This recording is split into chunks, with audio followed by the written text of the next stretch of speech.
Matt Damon is the last white man left in Los Angeles. That is what I got from this movie.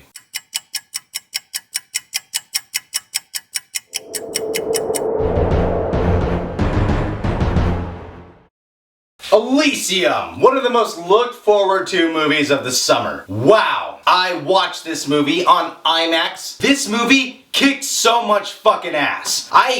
I would fuck this movie. You guys, if you haven't seen it, you're missing out. Just turn off the review and go watch it. If you have seen it, then stick around for the points I'm about to make. The story, fucking loved it. Did you see all the spit that came out of my mouth? That is how much I loved it. It's just a world that has so much going on in it with political themes and family themes and even some religious stuff if you really read into it. Rich people, poor people. There's not that many blacks in this movie too.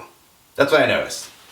A lot of Mexicans. But the story is so grand. So it's like the genre is science fiction fantasy, and wow, does it deliver on those genres. The directing of this is so good. Neil Blimp, or whatever his name is, Neil Blomkamper. This dude, fucking excellent job. I loved it because he can do like everything, every kind of genre. When there's really strong, human, dramatic moments, it's perfect. He really knows how to direct his actors. And he can do like the science fiction elements, he can do the action. The action is so good. The cinematography, the editing, all of it, just so fucking good. Like, I kind of don't want to go into it because there's no point. All you gotta do is take my fucking word for it. The tone is cool. And you know what else is fantastic? Matt fucking Damon. I'm fucking Matt Damon. Look at this guy. Even bald and suffering with radiation disease, he is still fucking sexy. Just from looking in those beautiful blue eyes, you can feel a backstory. And then he does action and it's like, wow, this guy, he's so nice, but he's tough at the same time. He can be a total badass. And they're saying like, oh, he goes all Bourne again. No, he doesn't. This guy,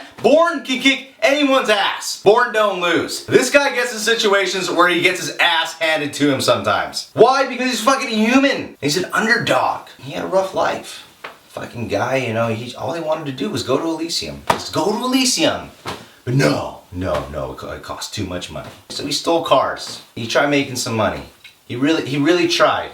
He went out there and everything, and man, shit just didn't pan out well. Then he got a job, his boss was a douche.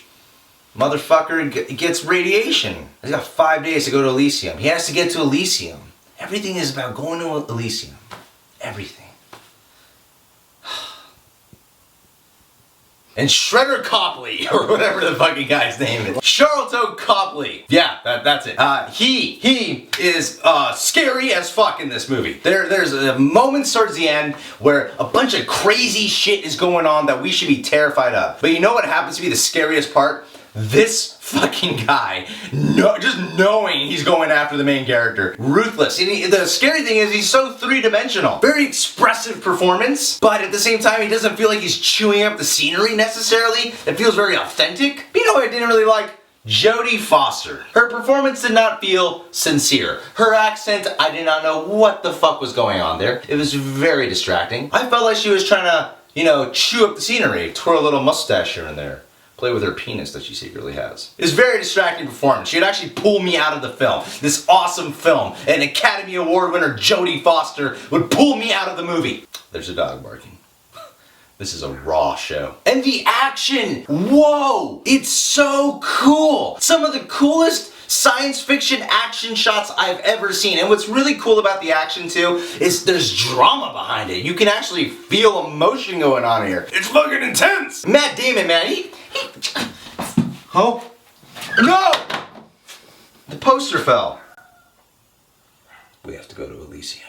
That's the thing about Elysium. Anything is possible. And all the effects are fucking beautiful, orgasmic, semen filling. This film is just, it's like dark, it's gritty, it's kind of ugly at times, and at the same time it's all beautiful to look at. From the world on Earth to Elysium, it's just so great. And the score is fantastic. Perfect choice of music per theme. And yes, there are some similarities to District 9, but honestly, just take this movie on its own merits, and I'm telling you, it's fantastic. It's one of those rare summer blockbusters that encompasses more story than trying to just be there for the thrills. The thrills are there, they're way more amplified because the story is so strong. Everything about this is perfect.